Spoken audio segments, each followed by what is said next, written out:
జ్వరం వచ్చిన ప్రతి ఒక్కరికి కోవిడ్ టెస్ట్ చేస్తే 50% పైగానే పాజిటివ్ కేసులు బయటపడతాయి.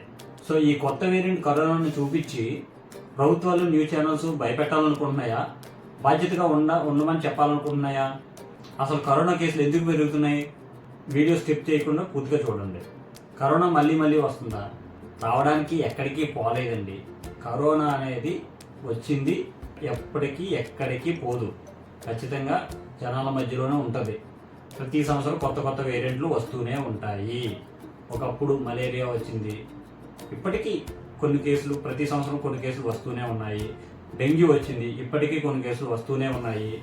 చికున్గున్యా, టైఫాయిడ్, ఇలా అనేక రకాల వైరస్లు వచ్చాయి, ఇప్పటికీ ఆ కేసులు పాజిటివ్ వస్తూనే ఉన్నాయి. సో అలాగే కరోనా కూడా ప్రతి సంవత్సరం వేరియంట్ మారుతూ వస్తూనే ఉంటాయి, కానీ మొదటిలో ఉన్నంత ప్రభావం చూపదు. ఇది ప్రమాదకరంగా మారవు. ఇప్పుడు వచ్చిన ఒమిక్రాన్ RF5 వేరియంట్ కానీ, రాబోయే సికాడా వేరియంట్ కానీ అంత ప్రమాదకరం కాదు.